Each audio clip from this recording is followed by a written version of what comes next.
managerial economics, and this is a very important and a very interesting concept which we see every day in our life. So this concept actually comes as part of your first unit, but I will deal with it over here. Hi Smriti, good evening.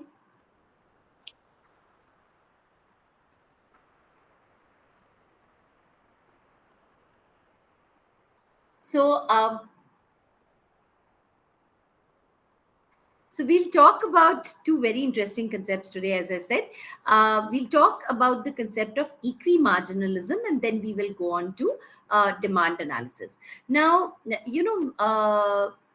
everything in economics is marginal in nature. Okay, so this term which is used, marginal, is very very important in economics, and this is what makes economics a different or a unique field. Like yesterday I told you all that we talk about the concept of scarcity. Now the second thing is when we talk about marginalism. Now, when we talk about marginal, it means one extra unit.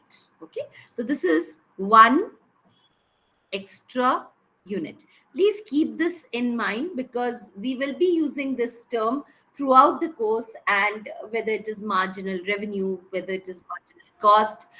So there are a lot of concepts which are actually based on marginalism. So you'll find that a lot of things that we will study actually are related to the concept of marginalism.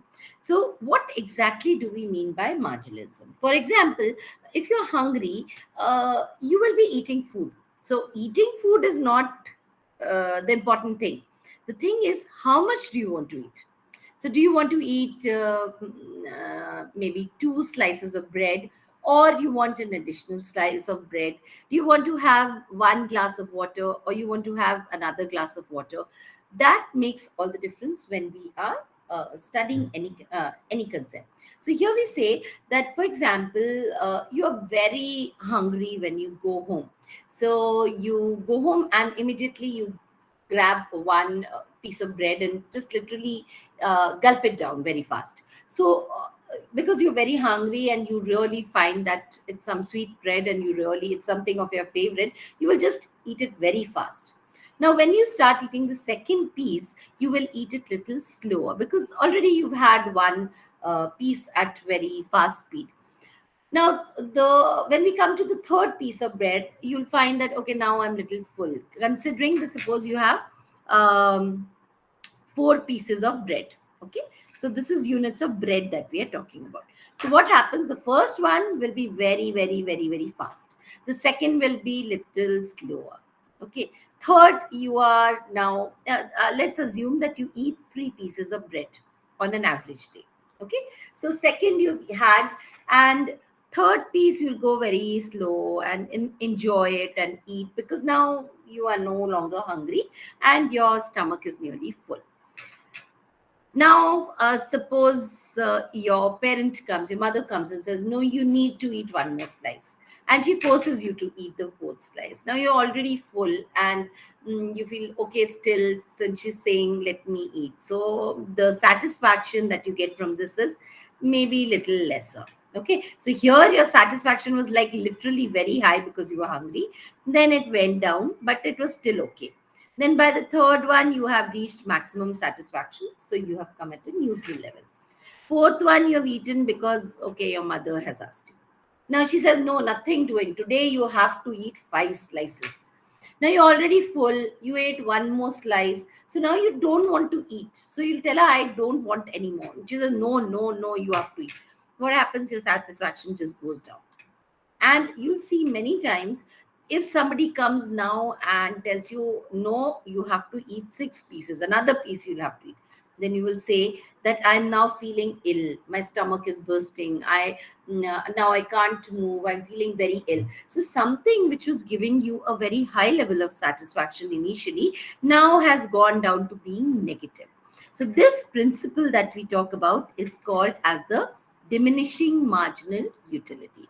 It means as we consume more and more of a good, the utility of the good will keep on diminishing. Okay, so to draw this or to show this, we have a beautiful curve. So what you have over here is that you talk about total utility, which goes down like this. Then this is your total utility curve. And then you have marginal utility, which will go down like this. Okay, so this is your marginal utility curve. And if you draw this, this is your highest point, this point, and this point, where the utility is maximum, marginal utility will be 0. So there are 3 stages that we talk about. This part is your stage 1, then this top part is stage 2, and this is stage 3. So what happens in stage 1, as I mentioned over here, this is your stage 1. Okay, so what is happening over here? That total, sorry. So here we find total utility is increasing and marginal utility is going down. It will always decrease as we consume more and more, utility will decrease. But over here, utility is positive. Then when total utility becomes maximum, we will say marginal utility will become 0. Okay, that means my stomach is now full. I am quite happy with what I've eaten. So I've eaten 3 units, and 3 units is all that I can eat. I'm very full and I'm feeling happy. So I have reached the maximum satisfaction which is possible for me, and I don't want to eat more. So this is my stage where marginal utility becomes 0. But if I go further, then total utility is decreasing. So here, this downward slope over here is stage 2, where the utility of a thing will decrease, and marginal utility will become negative. So if you see over here, it has become negative. Here it was positive, and here it was 0, and then it is negative. So what happens is, initially, if you get a thing, suppose I really want a new shirt, I go to the market and I buy one shirt, but there's an offer which says that if you buy 2 shirts, you will get 20% off. So I think, okay, let me buy one more shirt. So the first shirt that you bought might be a very favorite shirt because you really liked it, so you bought it. Now the second shirt you're buying because there's an offer. Okay, so you pick up something, you look around and say, okay, this is also good enough, so you want to pick up one more shirt. Then now you already bought 2 shirts which you didn't want to buy, so we can say that you've reached your maximum satisfaction level. Now the salesperson comes and says, sir, today there is a special offer. If you buy 3 shirts, you get 40%. If you buy 5 shirts, you will get some 70% off. So you think, oh, that's a good deal, why don't I buy more shirts? So you will go and pick up which you might not like so much. Okay, then by the time, if I'm just saying that if you have to go and buy 7 shirts, probably at the end of the day you will give up the deal and say, no, no, no, I can't buy because I'm not liking what I'm buying. So that is what happens with diminishing marginal utility, that the interest that you have on thing keeps on going down. So this is the first principle that we talk about. The second one that we talk about is called as the law of equimarginal utility. So equimarginal utility basically means that suppose I have an income of $10,000. Okay, now in this I have to buy food, I have to pay my rent, I want to go and see movies, I want to buy clothes, I have to pay for my car, I have to pay for my petrol, I have to pay for my books, and so many other things. I have to buy fruits and vegetables, which would come under food. And I can say that I like to eat out, so I would like to go to different restaurants. I would also like to travel. So if you see, everybody has so many requirements which we have on a everyday basis. Now, what are we going to do? Do I say that, okay, this month I will only spend money on food? Is it possible? Is it possible that I say that no, I will not do anything else, I will only spend money on food this time? Do you think it's a very practical thing that I say that I will not spend on clothes, I will not spend on petrol, I will not spend on books, I will not do anything except buy food this month? Is It's it not possible? possible. Yes or no? It's immediately right. No, no, it's not No, possible. it's not possible. So, what would you be doing? In every month, you will be spending your resources among different things. The question is, how much of each use do you buy? So, if you see, I will buy that much food which is useful for me. Okay, I will not just spend all my money in food. So, out of this $10,000 I'm earning, I feel $1,000 is more than enough for my food requirements. I want to buy books, so I say, okay, I'll spend maybe $100 on books this month. Rent, I will spend maybe $2,000 on this. Okay, this month I don't want to travel. I want to stay at home, so I'm not planning to spend on travel. I would like to watch a number of movies, so maybe $10 I'll spend on movies. I will spend something like $500 on clothes. Okay, so what I've done is I have divided my money in such a manner that I get the maximum satisfaction with every single thing where the money is being spent. Okay, so every person, you whether you do it consciously or unconsciously, you will always like to get the maximum out of the money that you are spending, isn't it so? All of us will earn and we will spend, whether it's the pocket money or whether it's the earned money. You will always spend so that you get the best out of it. And not only that, many times we will also say that suppose we talk about time. Now, some days when you come back home in the evening, you leave in the morning and you do a lot of things, and you come back, you say, oh, this was such a satisfactory day. Why do we say that it is a satisfactory day? You say, oh, this was a very nice day today. What is the reason that I'm talking about economics, so this is a very important concept, that's why. So suppose you come back in the evening and your thought is, oh, today was a good day. Why do you say that it is a good day? Or why do you say it was a nice day and I'm happy today, or I'm satisfied today? Probably because you accomplish all the plan you have for the day.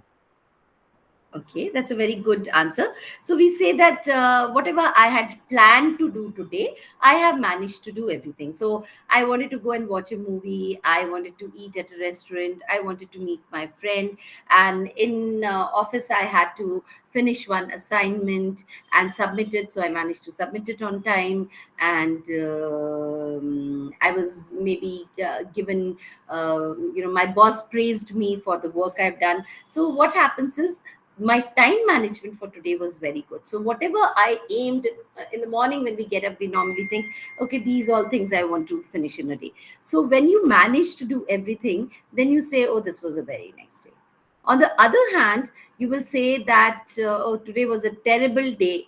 And in staying in Bangalore, we say that suppose I go out to work and 3 hours I spent only in the traffic, I will say, oh, this was a very horrid day. I didn't reach on time. Because I didn't reach on time, I missed my meeting. Because I missed my meeting, my boss got angry, and then I was not able to finish my work, because in that whole thing I got a bad headache. So complete day went for a 6 because I could not get maximum satisfaction of the day.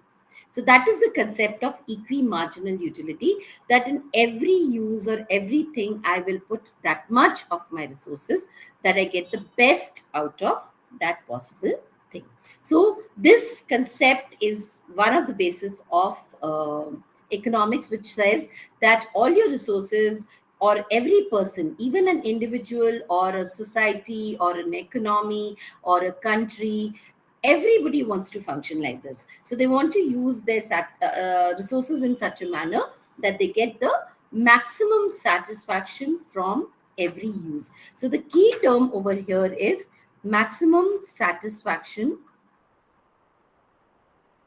from each use. So wherever I put in my resources, I should get the most.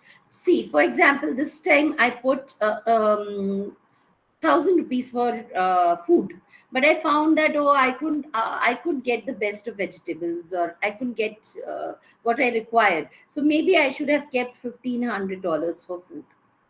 Okay, so this is not maybe satisfactory. So I'll say, oh, this was not good planning, because I ended up spending much more, and what I decided was not enough. So you have to plan everything in a manner that you get the best out of each possible use. Is everybody clear till this point? This is a small portion from yesterday which I wanted to discuss today before I start with demand analysis. So is everybody clear with this portion? Yeah, can I get a thumbs up from you all? I think 9, 10, 11 people are there. Yes, ma'am. Very Yes, clear. ma'am, it's clear. Okay. So now we come to today's portion, which I will discuss now. That is basically demand analysis. Just give me 1 second.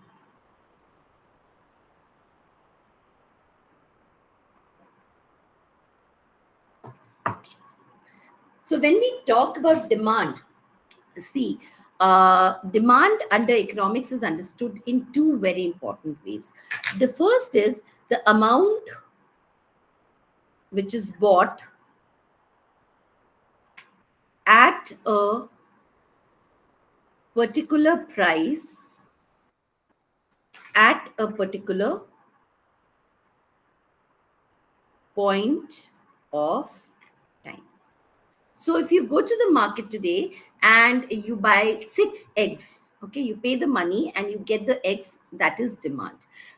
Normally, if you're not talking about economics, many times we understand demand as being something that people just go and say, do you have the thing? I don't want to buy it now, but I just want to see it. That is not demand in economics. I might say that, oh, can you show me that cloth in the shop? And I say, oh, this is very nice material. Maybe next time I will buy it. That is not demand. But the seller might say that, oh, many people are asking for it. So he might say that, oh, there's very high demand for the cloth. So that is the general understanding. But when we talk about economics, under economics, this is not considered as demand. Under economics, it is only demand when we buy a particular quantity at a particular price. So that is a very important way in which we see demand. The second viewpoint is something which I really like, and what deals with the concept of scarcity, which we had defined earlier. So here we first say, what is demand? It has three important things. First is a desire for a commodity.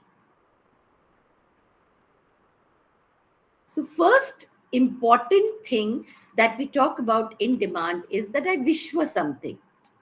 Okay, so I'll say, oh, I really wish I had a house near the lake.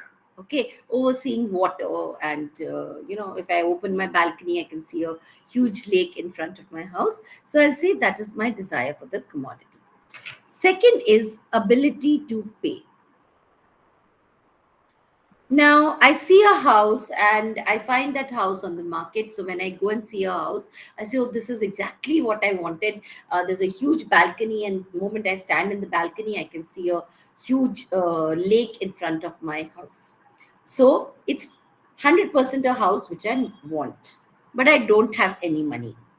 So naturally, it is not demand. So unless you have the ability to pay for that want in economics, it does not become demand.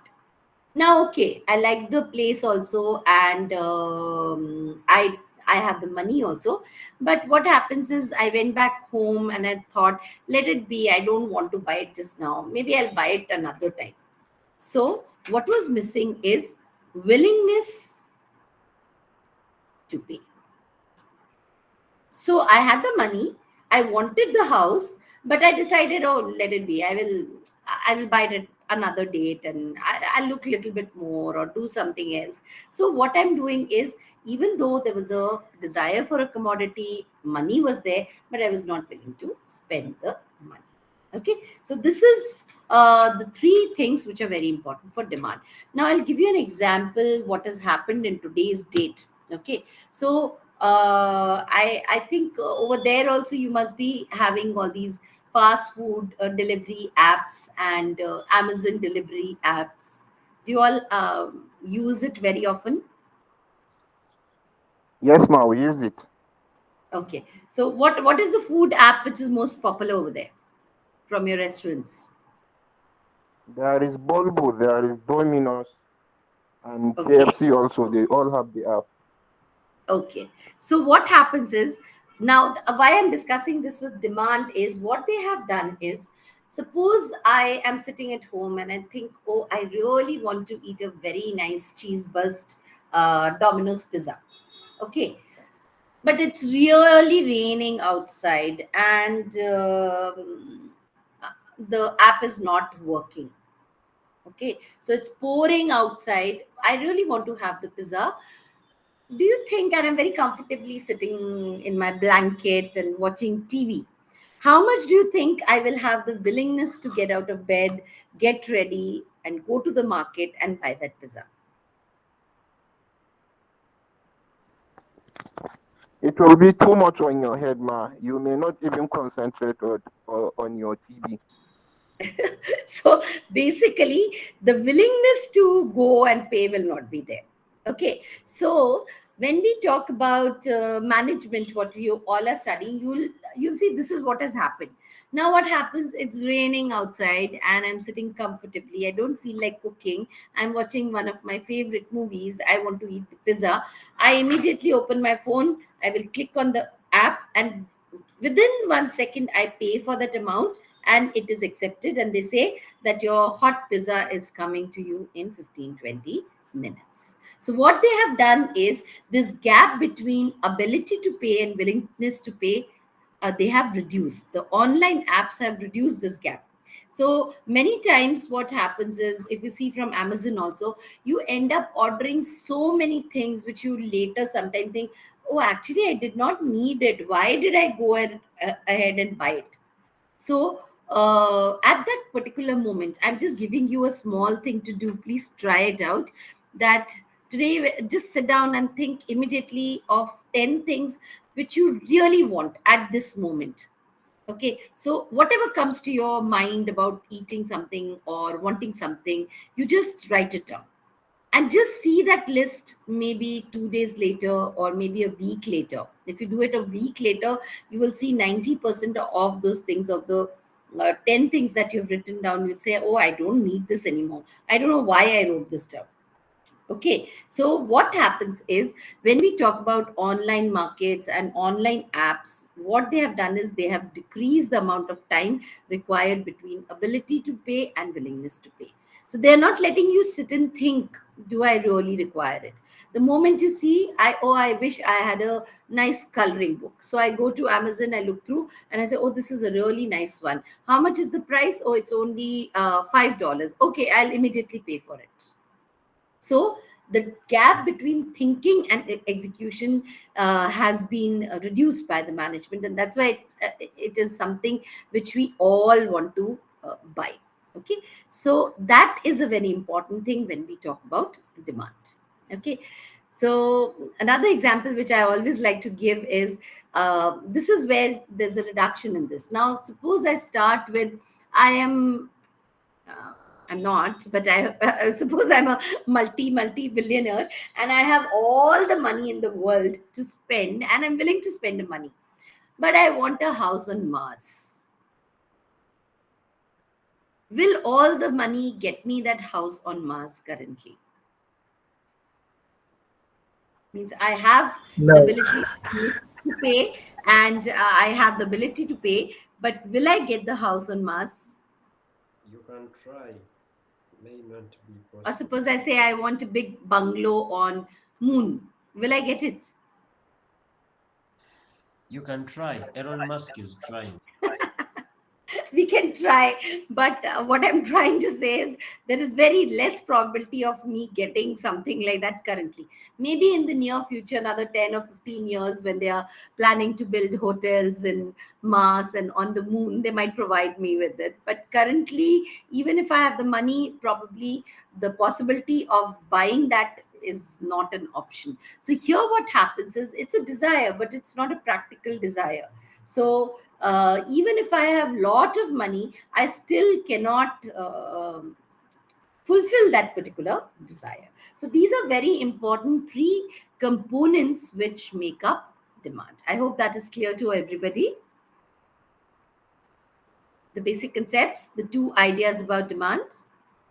Please do make a note of it, because it will really help you when you are revising through or reading through for your exams. Okay. Yeah. Now we come to the next part where we talk about determinants of demand and the demand function. Okay, so when we talk about demand function, I should go to demand function first. 1 minute, I just want to see. Yeah, so we say demand is a function of demand of X good. Okay, so this is dx is demand for good X is a function of first Px. So Px stands for price of the good X. Okay, is a function of Y. Y stands for income of the consumer. Now, please understand, when we talk about microeconomics, normally income means the amount which is there available for you for spending. Remember that we are talking about a very traditional economics. Here we don't have credit cards and we don't have Google Pay and all these things. We are talking about cash. So whenever we talk about income of the consumer, we say that if you carry 100 rupees with you, that 100 rupees is the income of the consumer. If you have $10 with you, $10 is your income. You might have 5 lakh dollars or $50,000 in the bank, but at the current moment, if you've got $5, the $5 is taken as the income of the consumer. Then after that, we have PR. This is price of related goods. I will be drawing diagrams for all this and show you. So this is of two types. You have substitute goods and you have complementary goods. So these are the two types of goods which are there. Okay. Then we have, we can also take T, that is taste and preferences. There are many more factors which I will deal with, but if you see, these are the key factors that we talk about. After that, you have population, you have disposable income in the hands of the people, you have propensity to consume, person's desire to spend money, etc. So you will have a lot of additional factors. I will talk about the additional factors, but I'm concentrating on these four or five important factors. And for these, I'll be drawing diagrams. After that, we will come to the other factors which also influence demand to a large extent. Okay. So first we come to price of a commodity.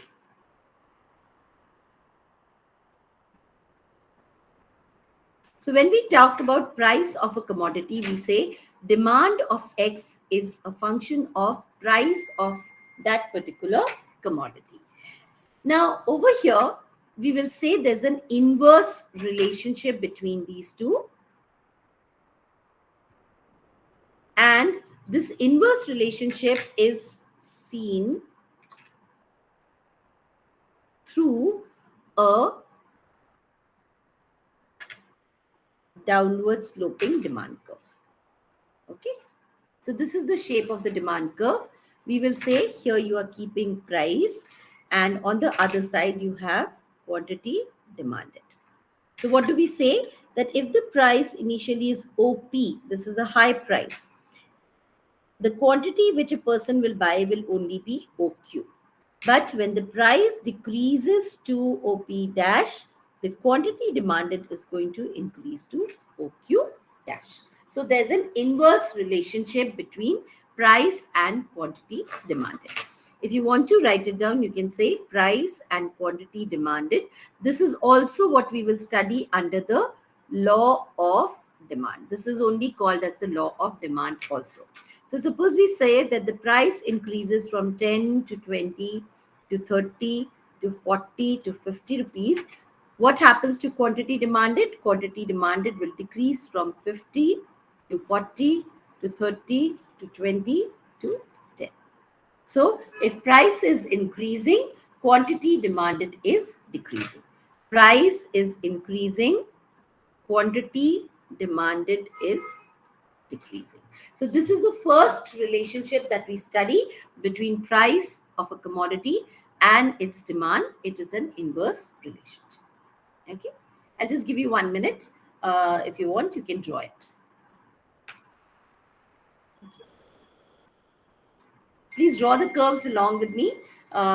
It's nice fun to draw the curves, and you'll remember them better than searching for them later, because these curves are there even if in the book all the curves are not drawn so much.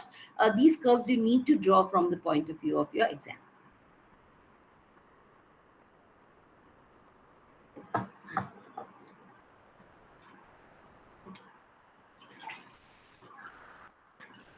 Now we come to the second one. I hope everybody's drawn the first one. Can I see a thumbs up so that I know that all of you finished? You don't need to unmute, just tell me. Yeah, okay, that's better. So next we come to the second case, which is income of the consumer. So when we talk about the income of the consumer, we are talking about two types of things. First is normal goods, and the second is inferior quality goods. Okay, so here we can write demand of X good is a function of Y. Okay, so demand of X good is a function of Y.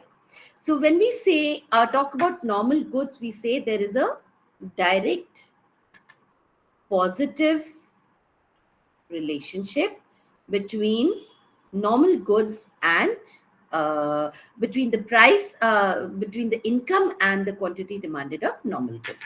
So if you want to draw this, you will get a curve which is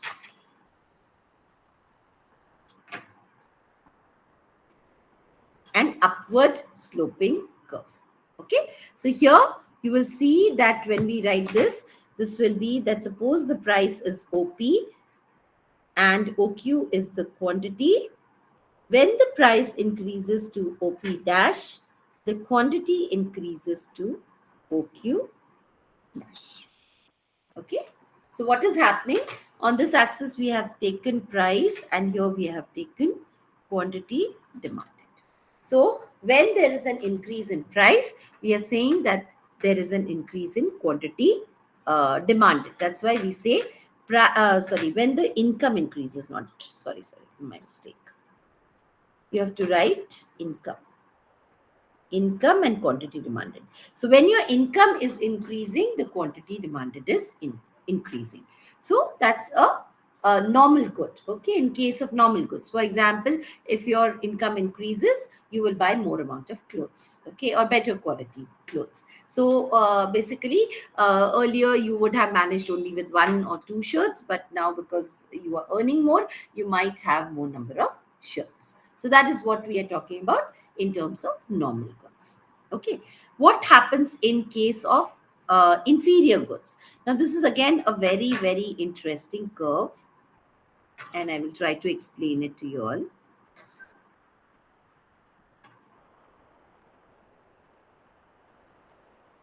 Whenever we talk about it, it is a curve which is shaped like this. Okay, so it is called as the backward bending curve. So here you are taking income and you are taking quantity demanded. Now, what is this? This is called as the subsistence income. Basically, your subsistence income is something like the poverty line. So what happens is, initially, if a person is very poor and he hardly has any money to eat, he will not suddenly start consuming the best of rice and best of other things, because initially, when his income increases, he's still very poor. So suddenly he will not come outside the poverty line. So till the time he is below the poverty line, he will keep on consuming inferior quality goods. Okay. Once he reaches this point, this is the point where he is earning this point. Okay. So this is the point where he comes to the poverty line. After that, when his income is increasing, he will try to consume better quality goods. So he will stop consuming inferior quality goods and go on to consuming better quality goods. Is it clear to everybody? So for normal goods, we have a positive direct relationship, and here we have a backward bending curve. Okay, so there's a backward bending curve where we say initially when income increases, you will increase more of inferior goods till the time you reach the poverty line. When your income goes above the poverty line, then you will start consuming normal goods. Okay, no longer will you buy poor quality rice and ration rice and all this, and you will try to get better quality rice and everything. I think you all in your country also have a very strong public distribution system where people who are below the income line, below the poverty line, are given subsidized rates of food grains and all. Isn't it so? That's my understanding. What I heard from the other group also, that like in our country, in India also, we have these ration cards for people who are below poverty line, so they can go to these ration shops and they can get the things at a much lower cost. So I think that is there in your countries also, isn't it? Yes, No, ma, Suleiman, not every country. it is there, no?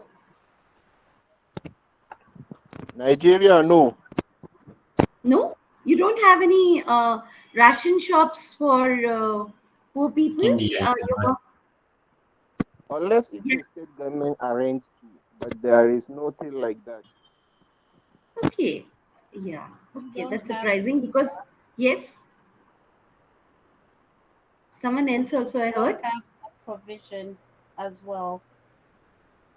Okay, okay. Because in India, so what happens for the poor people? What are the arrangements that you do for food or other things for poor people? The government does not help them out. They help them, but it's not like buying something at subsidized rate. Maybe at times they do the giveaway and other things like Almsgiving. that. Okay, yeah, Grace, you wanted to say something? Well, other than appeals, it's basically almsgiving, but there's no deliberate food dish out or other kind of incentives for the poor. It's Okay. kind of tough in our area, in our country.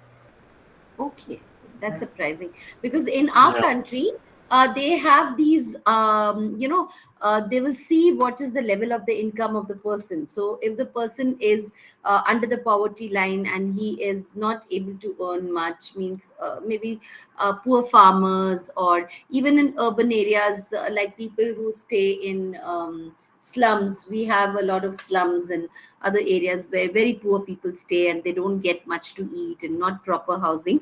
For them, the government actually provides with these ration cards. So maybe in a month they can buy maybe 4 kgs of rice and some 2 kgs of sugar. So if in the market something is costing maybe $5, they will have to pay maybe $1 or less than that. So there's a huge difference, and this is only provided to the people who are very poor, not for everyone. So similarly, for cooking food, they get kerosene.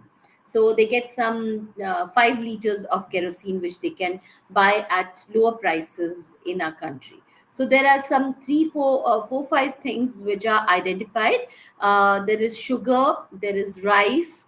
I think there are some kind of pulses, and there is kerosene. So these things they can buy through ration shops, but the quality of all these things is very poor. So it's like there might be many stones, and it's not good quality rice as such, but at least it is better than not eating. So ultimately the choice is that do you get to eat or don't you get to eat. So naturally you would want something to eat. So for that purpose, people will poor people generally do that.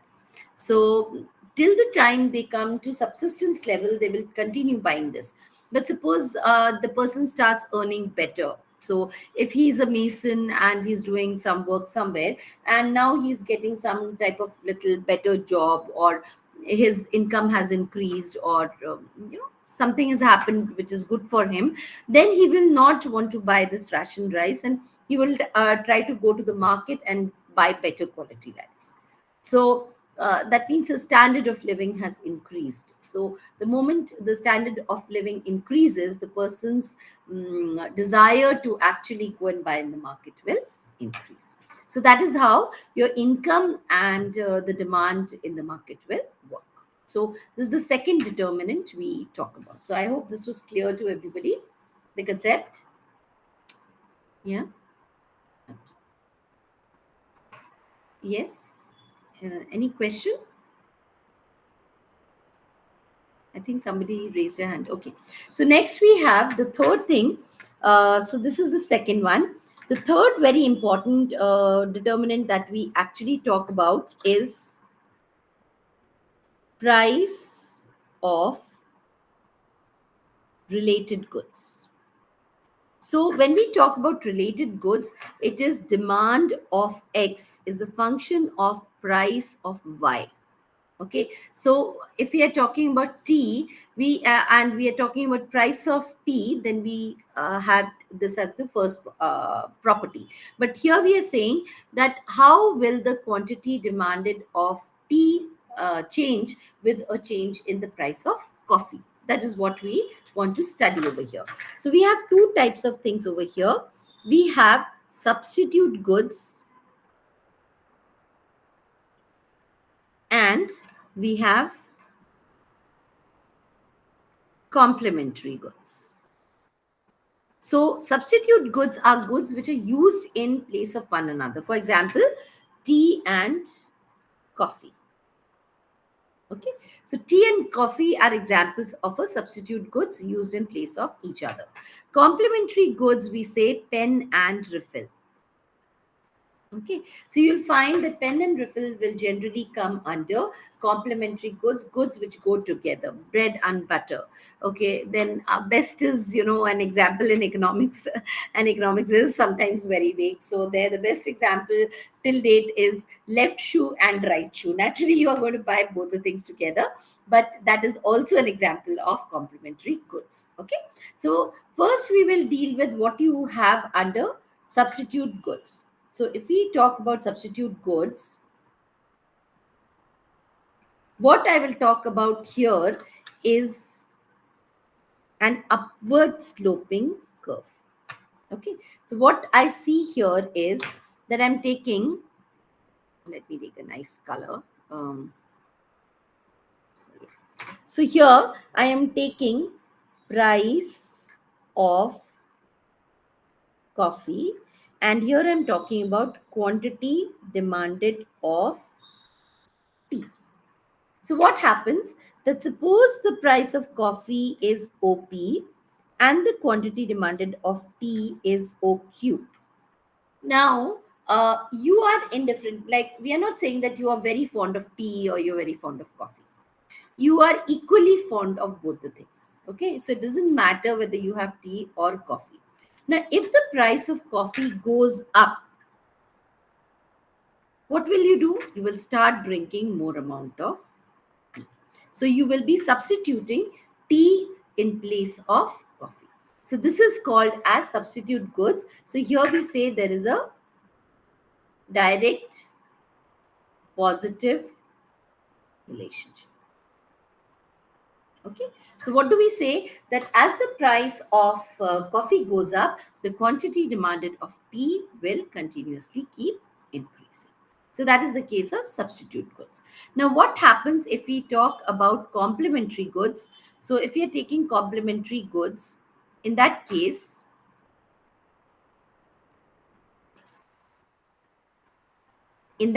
we say there is an inverse relationship. Okay, how do we define it? I'll come to that. We'll say that suppose OP is the price. Here I'm taking price of refill and I'm taking quantity demanded of pen. So you'll find some pens are there which are very, the refill prices are very high.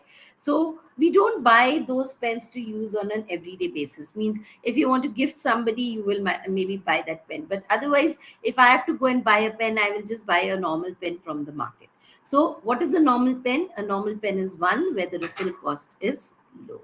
So you'll find where the price of the refill is less, that is the price where I will be buying more quantity of pens. So depending on the price of refills, I will decide on the quantity demanded of pen.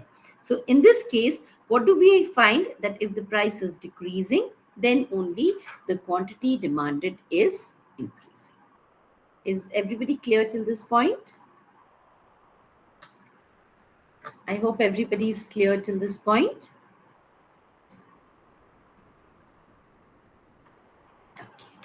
So the next one that we come to, so these are the four important curves where we talked about income of the consumer. I really hope all of you are drawing the curves with me, because it's really going to be useful when you study the subject again. So rather than just listening, it's important that at least sit down and draw the curves. As we progress, there will be a lot of curves which I'll teach you how you can draw so that you don't make any errors, because there are different techniques which we require for drawing the pen, drawing the curves. So if you just pay attention to that, that will really help you all. Okay, so that we'll come to after this. So if you draw along with me, it will definitely be nice. Now, the fourth property that we have after this is taste and preferences. Now, what happens is whenever we talk about taste and preferences, we will say that as the preference of a person changes, the quantity demanded will change. So, suppose suddenly I develop a huge desire that I want to eat mushrooms. So, whatever is the price of the mushroom, I will go every day and buy mushrooms in the market. So, the quantity demanded of mushrooms for me will continuously go up, because suddenly I don't want to eat anything else except mushroom. So naturally, the demand for mushroom continuously keeps going up. And tomorrow's date, I say, oh God, I had enough of mushrooms. Now I don't want to look at them. So what will happen for me? The demand for the mushrooms will go down. So that is when we talk about taste and preferences. Another example is we can also talk about habits. Okay, now, I say that when I get up in the morning, the first thing I want to drink is a hot cup of ginger tea. It is my habit. So whatever happens and whatever is the price, and particularly as I like an Indian brand called as Red Label Tea, so I will always go. I don't even look at the price of the brand nowadays, because I don't want to change to another brand. I really like the taste of that one. So whatever is the price, even if they increase the price little bit, I will go ahead and buy my daily dose of that particular tea. So that is what we mean by habit. So if something is a habit, then you will have it whatever is the price of the commodity. You're not going to change the consumption because price has changed. Okay, so you will generally want to have the commodity, whatever is the price. Then the next one that we say is size of population.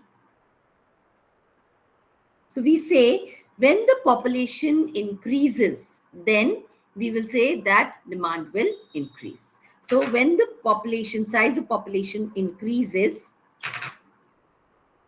demand will increase. If the price of population, lesser people are there, naturally demand will be less. But more people are there, the demand for the price will be more. Then you have future expectations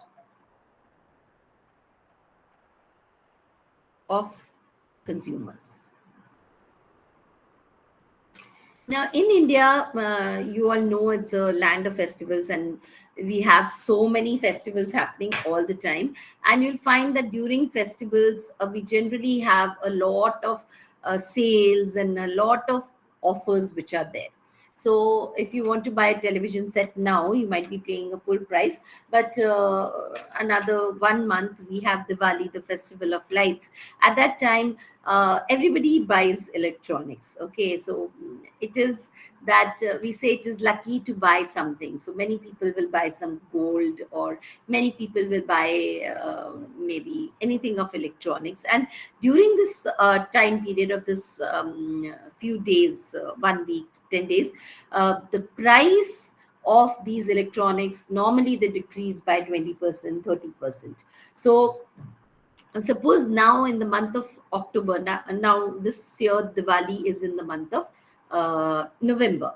So if I plan to buy one television set, I will think, oh, I know next month is Diwali, so there will be an offer and I'll get a discount of 30%. So I might as well buy it that time.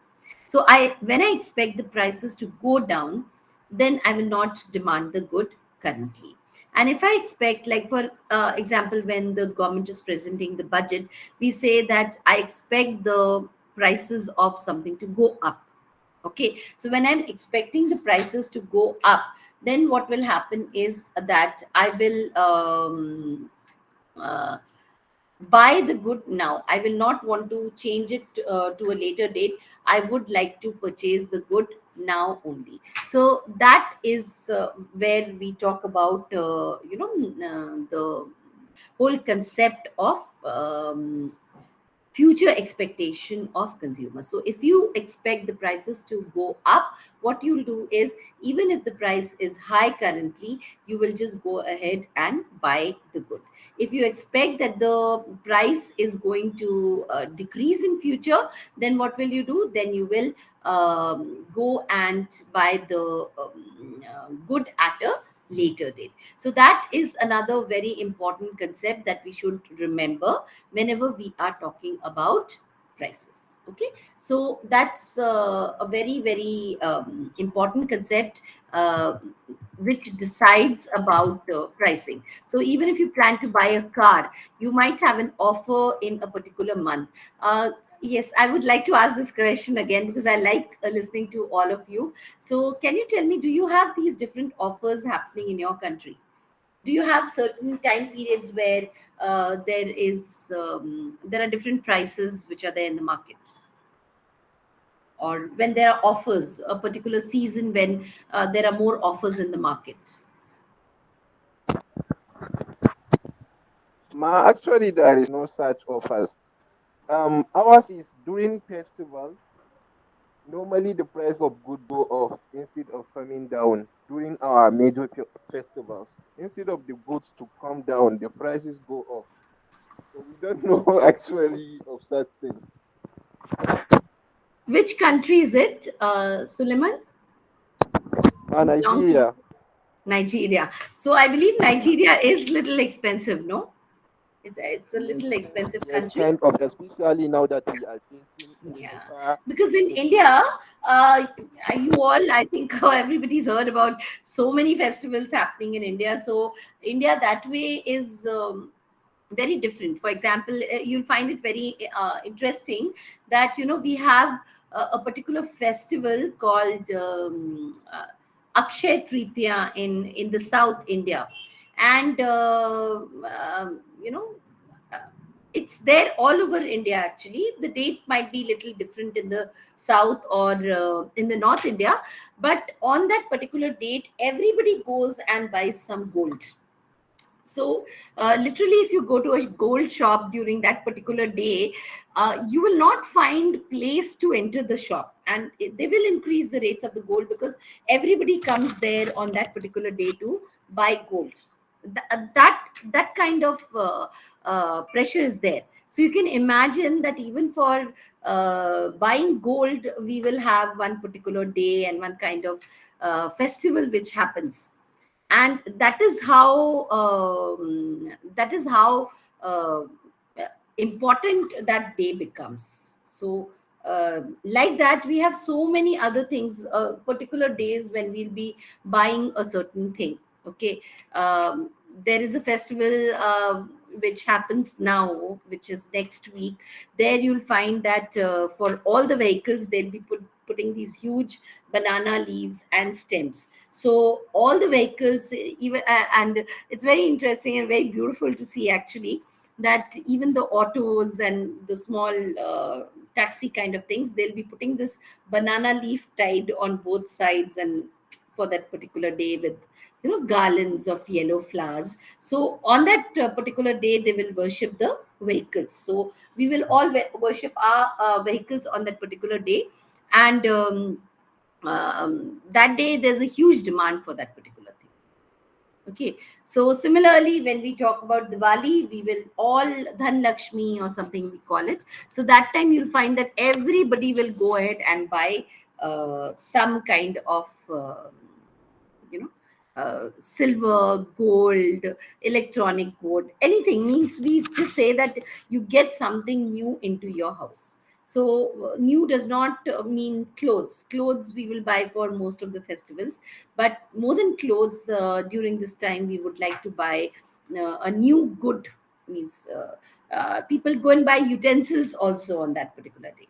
So it's one of our festivals. So people say that at that time the rates will be less, so we will postpone and buy it at that time. So that is what we say about future expectations of consumers. Okay. Anybody else from any other country where you have any of these customs? Because demand actually deals with a lot of customs and traditions which are there in a country.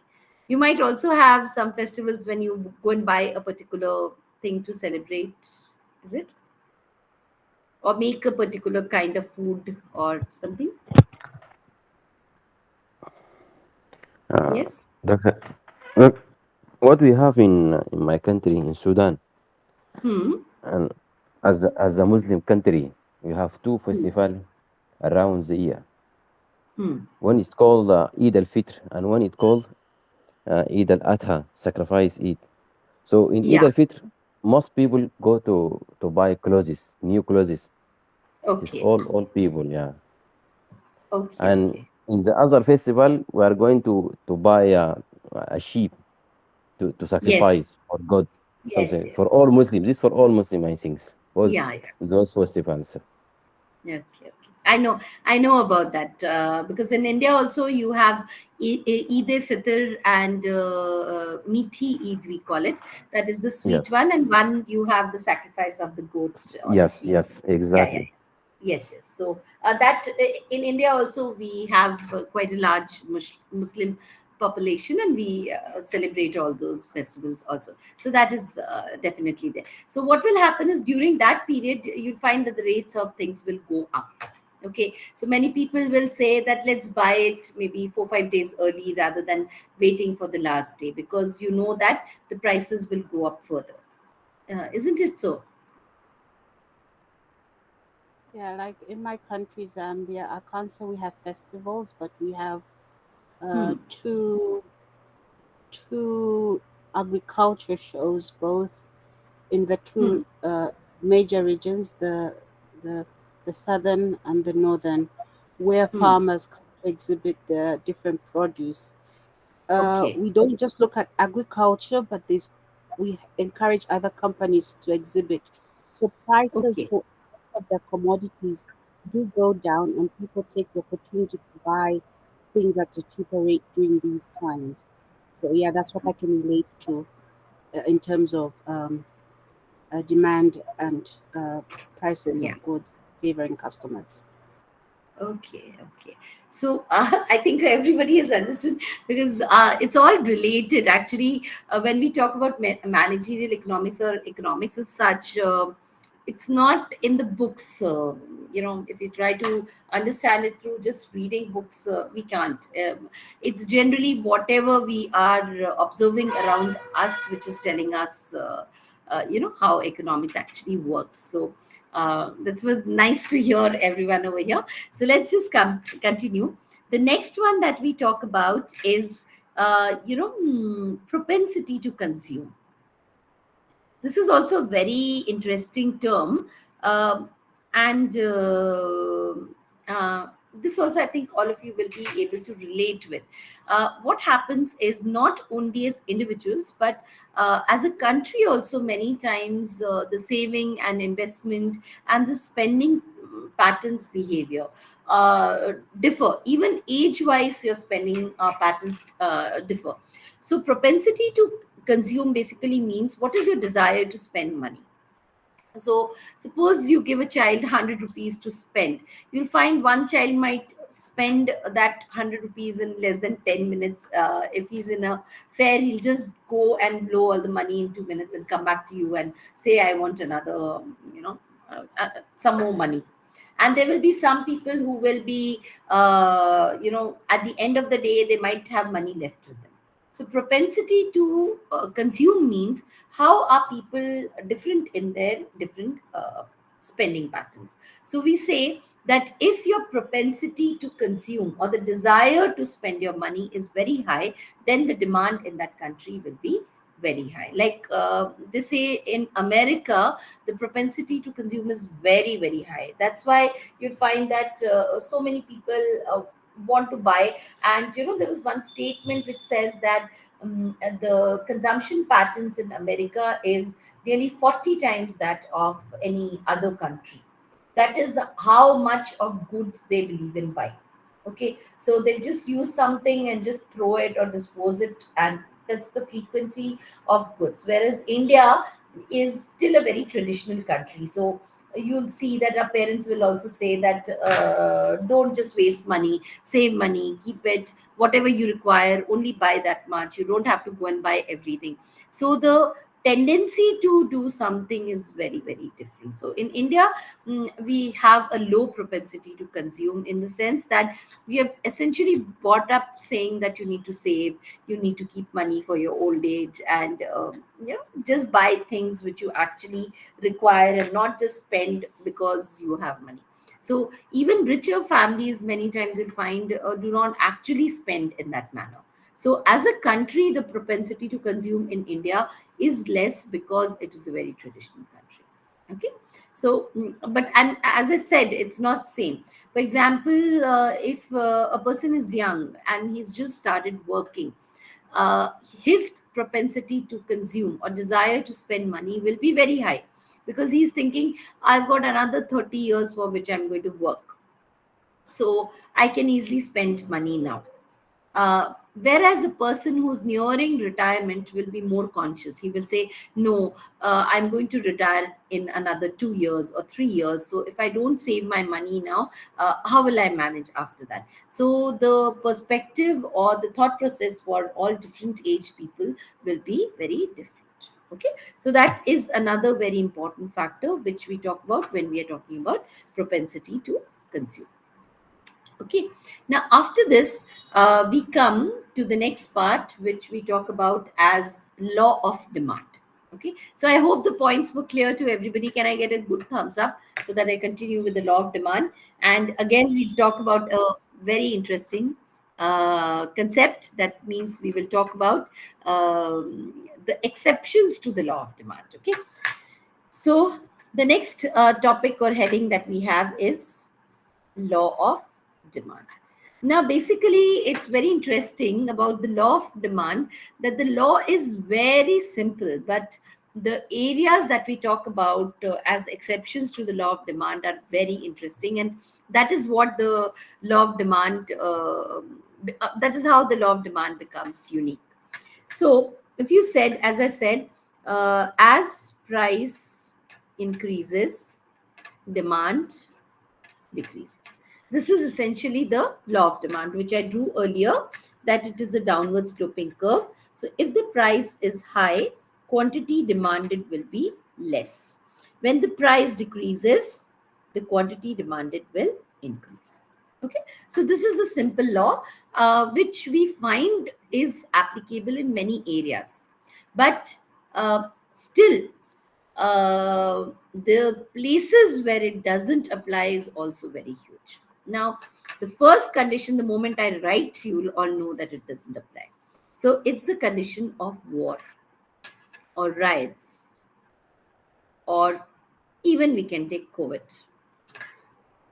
So if you see, if I'm mentioning any this time, even now, currently, what is happening as war in at least two different areas with four different countries, we can see that those people over there, of course, it's a very sad situation, but we will say that the current situation would be such that they would be wanting food not available, shops would be closed, everything would be closed, and even food grains and other things are not available, and that's the biggest problem which happens the moment there is a crisis. So if you see, when COVID also started, nobody ran to buy clothes, everybody ran to buy food. And in India, they said that we are going to keep the shops open. You don't need to worry. You can anytime buy food grains. But all our supermarkets or stores actually within that time period became empty of food, because everybody ran to buy. If I needed maybe 5 kgs of rice, I went and bought 25 kgs of rice, because whatever happens, at least I'll have rice in my house.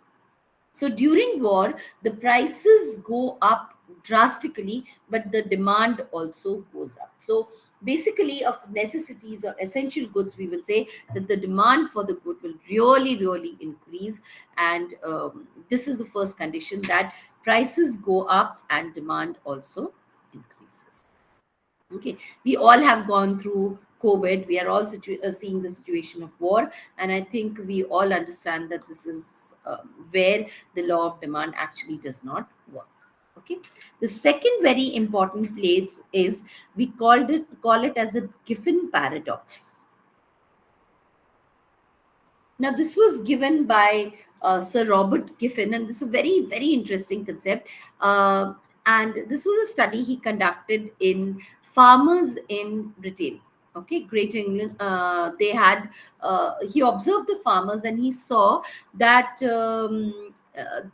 when the price of bread was low, the farmers bought whatever minimum amount of bread they wanted, and they spent the rest of the money not in buying more bread, but in buying other things. So if the price of bread went down, they just bought that one loaf of bread, but they went and bought vegetables and eggs and meat and all this. But when the price of bread went up, they spent all their money only in buying bread.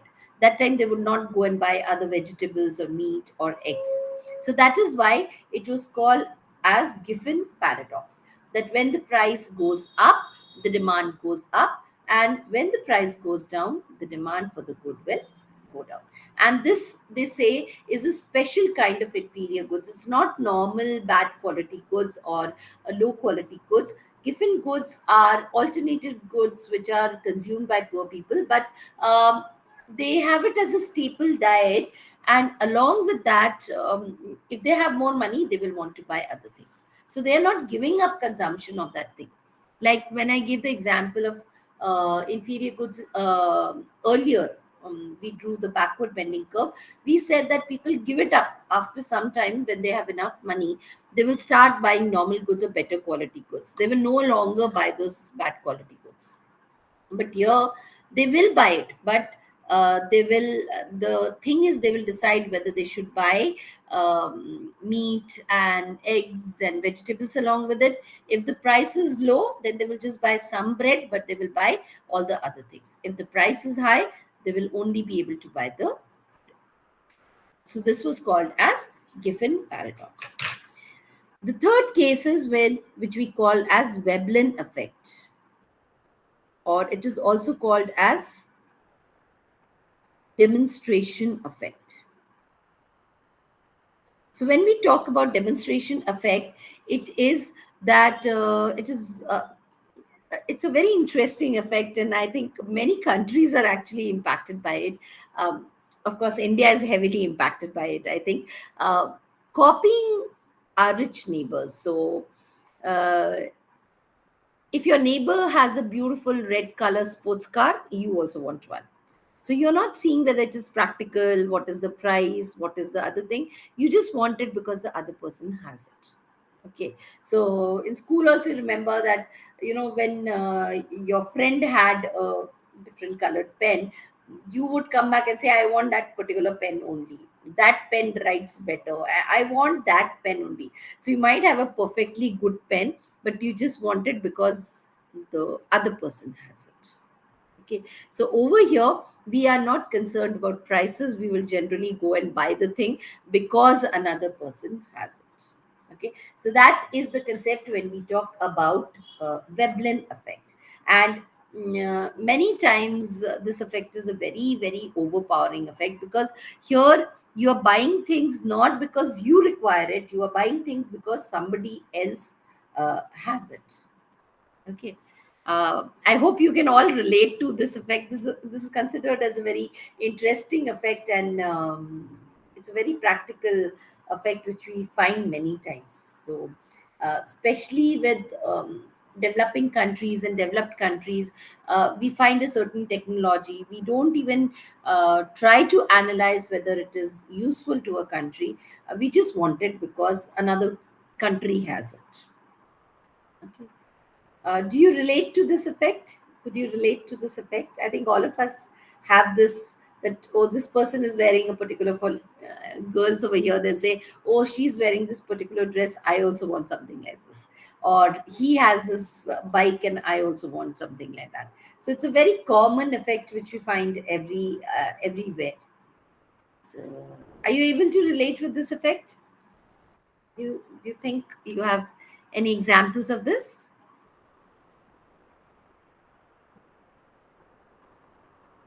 Yeah. Anyone?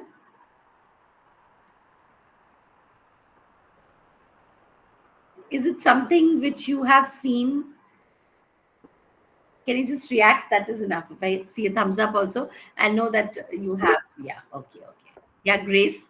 Uh, good. Yeah. Abdullah, you have raised your hand. Kamis. Uh, Only one person agrees with me. The rest of you have never had or seen this impact, is it? Yeah. Vasant. Okay. Anyone else? There's some 20 people. Can I just see some more reactions before I continue?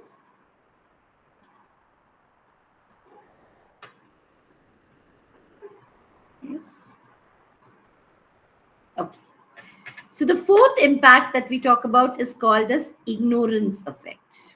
Now, this again is something which is very important for any economy. When we talk about ignorance effect, it means that I do not know the prices which are there in the market. Okay, so what happens is I go down, there's a vegetable shop in my colony.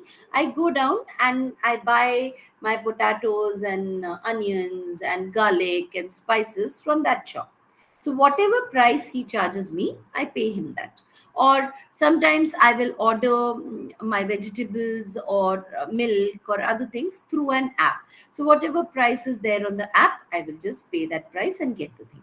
I do not know the prices which are in the market. Okay. So what happens is I might be paying a higher price than the prices which are there in the market. Now this is called as ignorance effect. So something might be lesser priced, but since I do not know about it, I will not go and buy it. I'm buying something at a higher price because I do not know about the prices which are there in the market. Then we have consumers bias. Many times the consumers have this bias that whatever is available inside a bigger showroom is always better quality. So suppose I take a Levi's jeans and sell it outside the shop on the road. You will think, oh, this person is selling it on the road or in a small shop. That means the quality of the good would not be very good. But if it is a AC showroom and it's a big super mall kind of thing, you automatically assume that the quality of the good is good. So we are biased in our mind, thinking that any big shop will always have good quality things, and any small shop will always have bad or poor quality. So this is also there in our mind, that it might happen that we just think that good quality shops means bigger and known showrooms, whereas small quality any roadside shops will have bad quality. This is a psychological bias. Another bias which we all have, and please let me know, please, you can tell me that. The second example is, if we buy something at the sale, if there's a sale of something and we buy it and there's a 50% discount or a 70% discount, what is the first thought that we get in our minds? Yes? Anyone?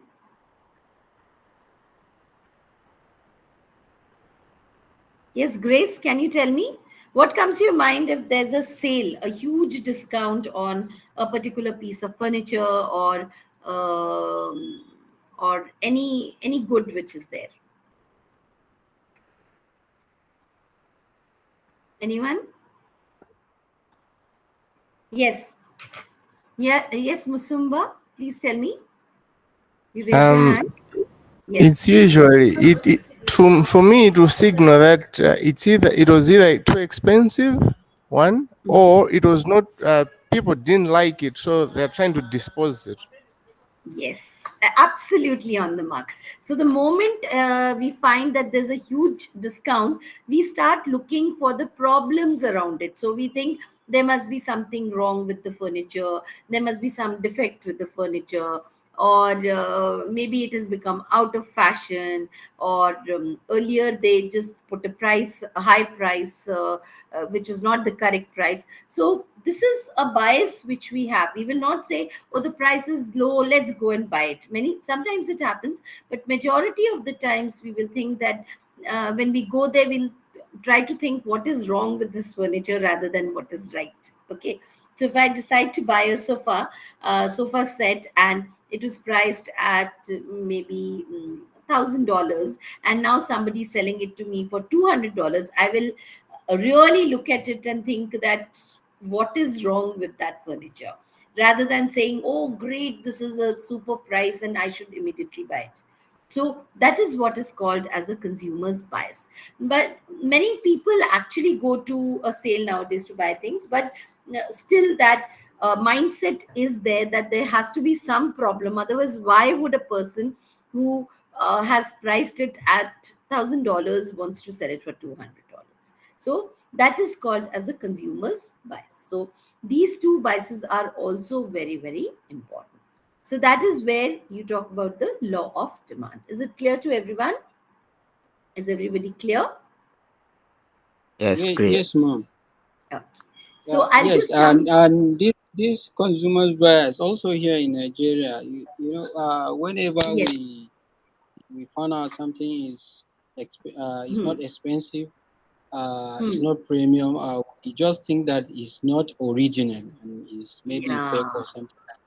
Correct. Mostly, I don't think is the problem. It's just our Hmm. mentality that this thing, if it is not expensive, it's not good. Hmm. That's what we are talking about, the mentality only. That you think that, oh, this good, there has to be a problem. So there might not be a problem, but we will think in our mind that something must be wrong. That's why this person is selling it in the lesser shop. And as I said, that On the street, if the shop is there and he says, sir, this is an original piece, you will not believe the person. Okay, you will say, oh, this is no, this cannot be original. It is only original when we actually go to a bigger showroom to buy the thing. So you cannot charge us with this amount of money, because in my mind I will always think that the smaller shop will always carry a fake, whereas a bigger showroom will always carry an original. Okay, so that's not a correct perception, but that is the main perception that we all carry in our minds. Okay, so that's a very important bias which is there against the law of demand. Okay, so after this, I come to just the last portion, which I will cover today, another 15 minutes maybe. So here we talk about two things. We talk about the individual demand and the market demand of commodities. So when we talk about individual demand, as I said, that I talk about individual A. It's the same thing which I've drawn. Maybe I'm drawing for the third time, but I just wanted to make it clear. So here I said this is price and this is quantity demanded. Okay, so when I talk about price, I said it is 10, 20, 30, 40, 50, and quantity demanded is 50, 40, 30, 20, and 10. You can take it either ways. You can take an increasing price, or you can also take a decreasing price. Does not matter. Now here, if I draw this, this is an individual demand. So this is the demand of an individual person A. But suppose I want to study what is happening with all the people who are there in the market. So in market demand, what do I have? I think, yeah. So in the market, what happens is I've got one person A, B, C, and D. So I have, maybe I'll just take till C. So what happens here is, suppose I'm taking the same price. So I've got 10 rupees, 20 rupees, 30, 40, and 50. Now A person is buying 1, 2, 3, 4, and sorry, I'm trying. 1 second. So A person is buying 5, 4, 3, 2, 1. B person is buying 6, 3, 6, 5, 4, 3, 2. C person is buying 7, 5, 3, 2, and 1. So all these people are in the market. So if I add A plus B plus C, I get the market demand in the market. So for example, for 50 rupees, they all together are buying only 4 units. Similarly, at 40 rupees, they are buying 3, 4, 5, 6, 7. Okay. At 30 rupees, they are buying 4, 5, 6, 7, 8, 9, 10. At 20 rupees, they are buying 24. And at 10 rupees, they are buying 12 and 6, 8. How much is it? 26 is 11, 17, 18. There's something wrong, no? 1 minute. There should be more. How much is it? Please total and tell me. 14. 14. How much? So let's increase this amount to maybe 10. So it becomes 15 and 20. Just tell me amount. I don't know what I'm doing. So it's 20. The second row is 14. Yeah, row. this is 14. Correct. That's the mistake I made. Yeah. So this is 14, and this is how much? This 18. The old one 21. is 18. Okay. Oh, Okay. 21, yes. Yeah. So that is what we are adding. So this becomes your market demand schedule. So if you try to draw this, you will get. So we will try to draw all of them together. So this is A person, this is B person, this is C person, and this is equal to the. It is. Why isn't this working? Just 1 second. So don't know what happened. One second, I'm just checking it. It's not moving. One second, let me just see. It's got stuck. Anindita, one second, can you help me there? One second, I think there's some error. I'll just see.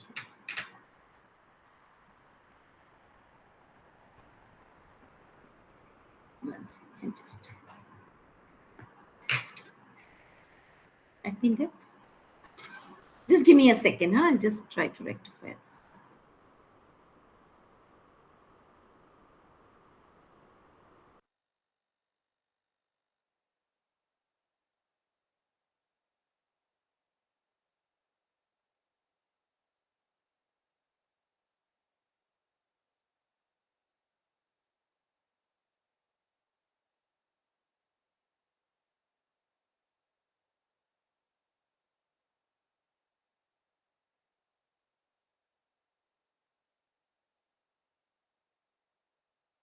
Okay. Just give me 1 minute. I'm just trying to resolve that. I don't know what happened there. So, just yeah. Is it working? Yeah. Okay. So, when we equate it, it will give us the market demand curve.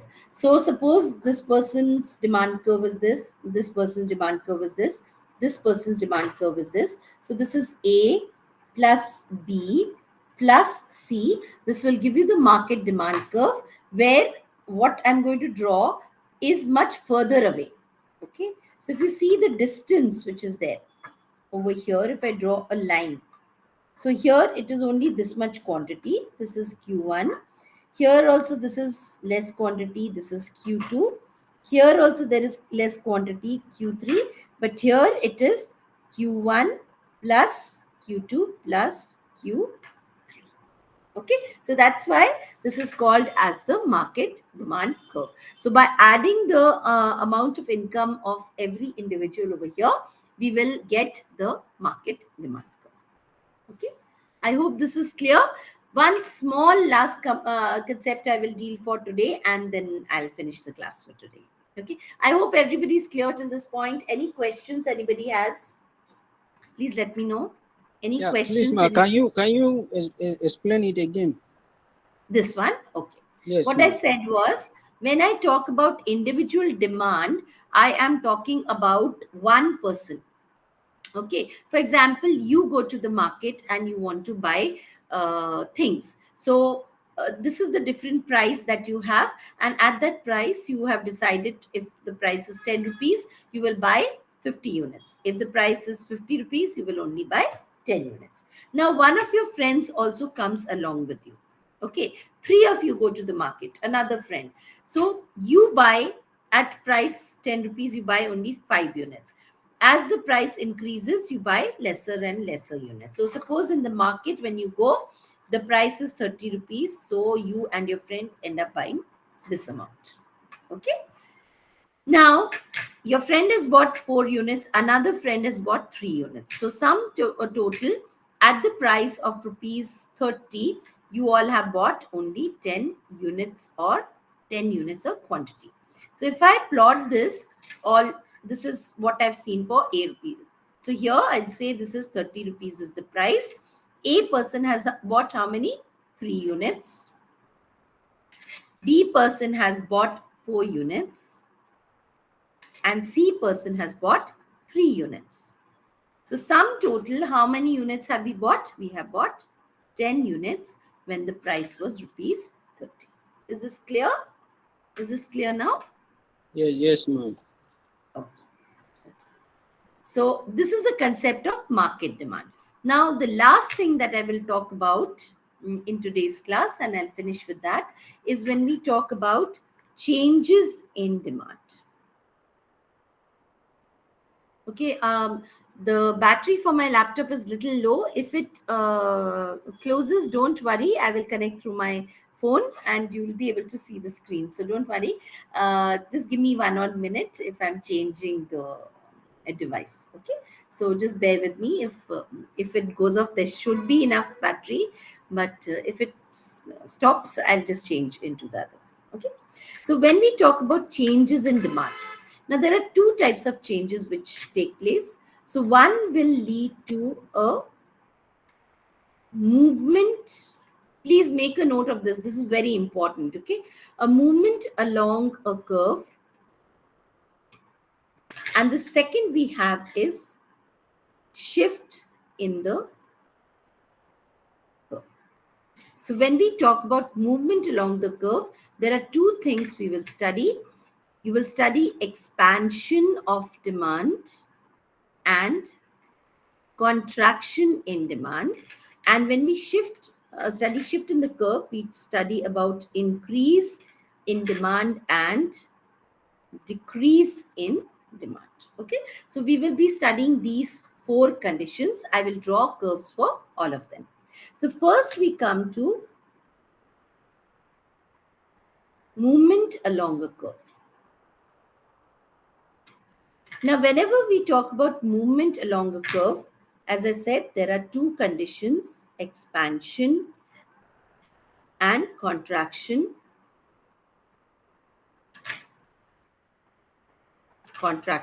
of demand.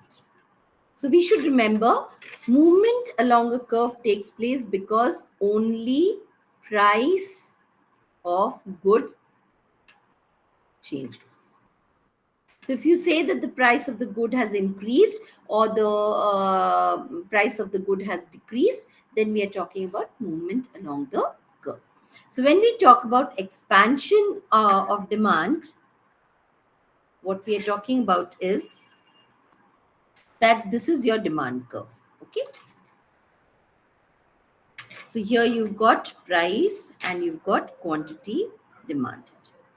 Now what we are saying is that suppose the price of the good was OP and the quantity demanded was OQ. Now what has happened? The price has decreased to OP dash and the quantity has increased to OQ dash.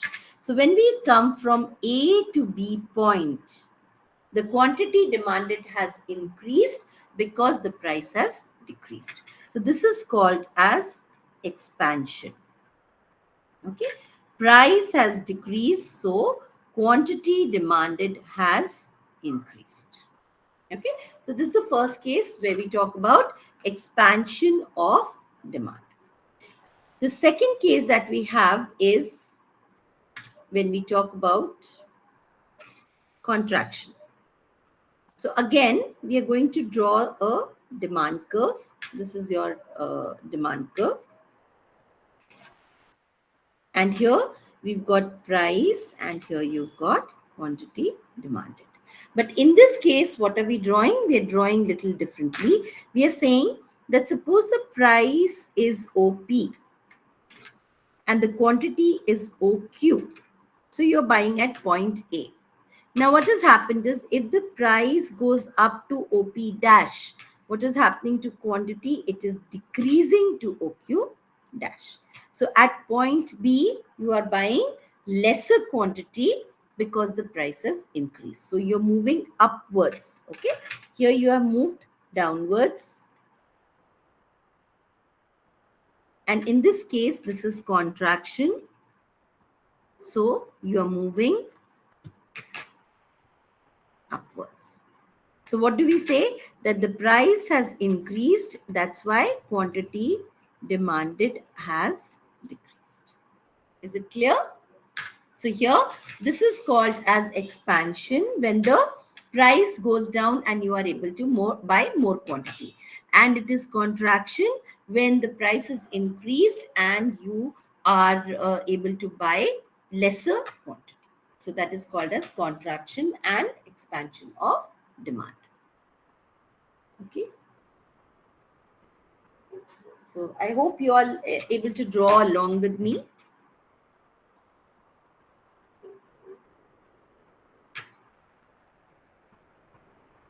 Yes. Now I come to the last thing for today, which we call as shift in the demand curve. So what happens is Suppose other things change. Price remains same,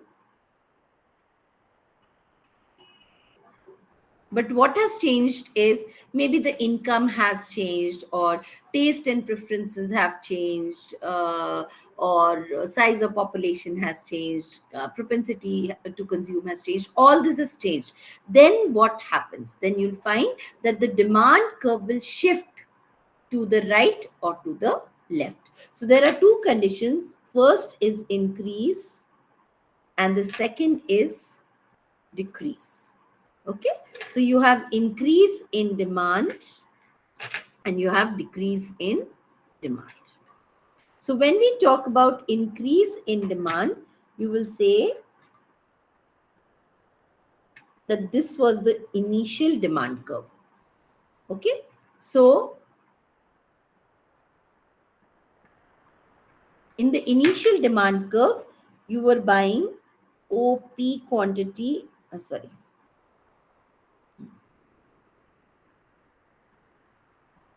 you were buying OP quantity at OQ price, and this was your demand curve. Okay, now what has happened? Because you suddenly it has become a very favorite good of you and yours, and you want to eat more and more of it, so the demand has increased. So an increase in demand means the curve has shifted to the right. So what is this? This means that your new demand curve, now initially you were buying at A position. Now you want to buy more of the good. So the demand for the good has increased. Okay. So what will happen now is at the same price, now you want to buy more quantity. Same price, you want to buy more quantity. Then it is called as increase in demand. Is it clear? So for the same price, when you want to buy more commodity, more demand is there, then it is called as increase in demand. This happens because income has changed, your taste has changed, the size of population has changed. Price has not changed. If you can see, the price has remained same, but other things have changed. Okay, over here what happened? The price had changed from here to here. Okay, but in this case the price is constant. You can see the price is constant over here. So then it is called as increase in demand. And the second case, and this is the last thing I'm doing for today, is that when we talk about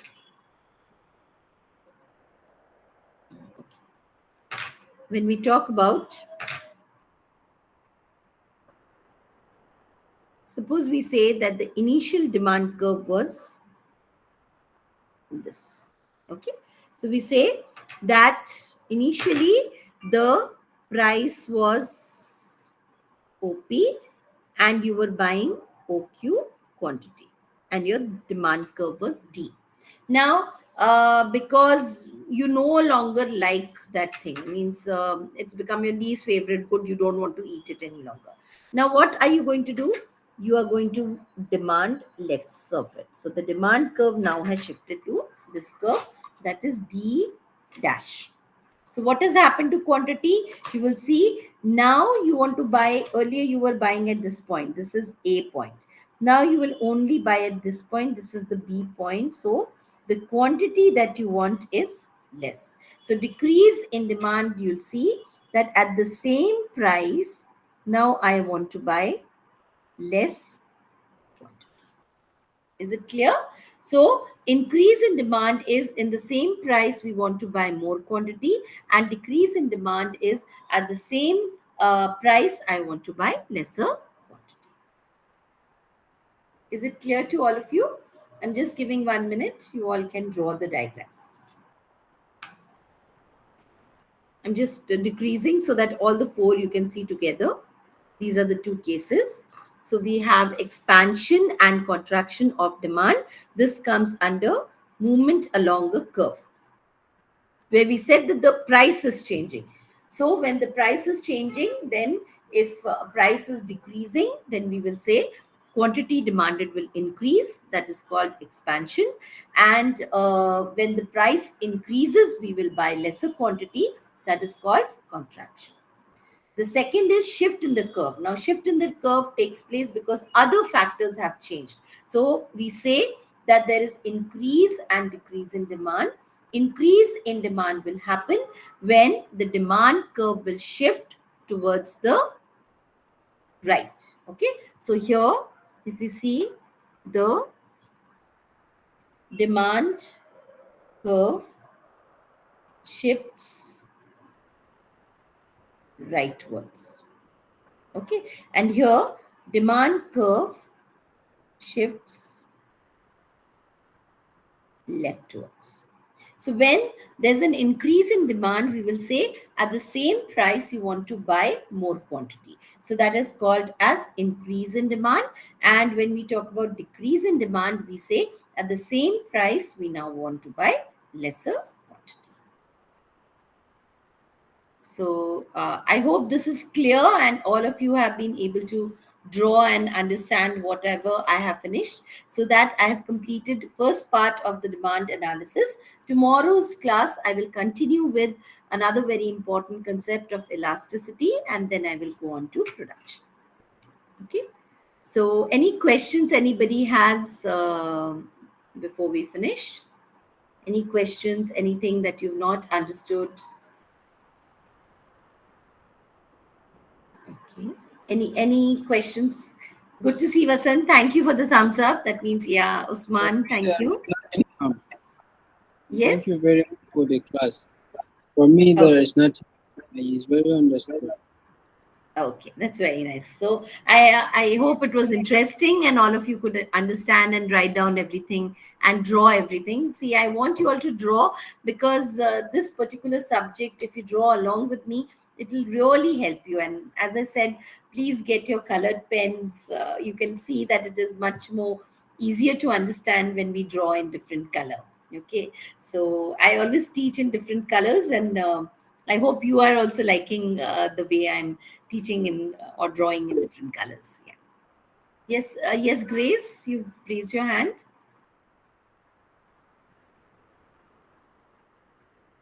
Sorry, my mistake. Grace? I was about to agree with you that yeah, drawing together is very helpful.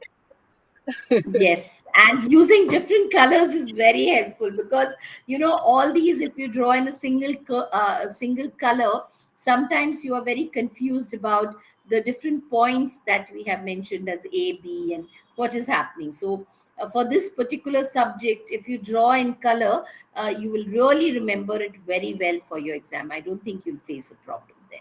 Okay, so that's all for today. I will see you exactly at 7 tomorrow, and we'll continue with the class. So have a great day, and I'll see you all tomorrow. Thank you. Thank you very much. Thank you. Thank you. Thank you. Good night. Thank you. Good See you night. tomorrow. Thank you. See you tomorrow. Thank you. Thank you. Thank you, Bora.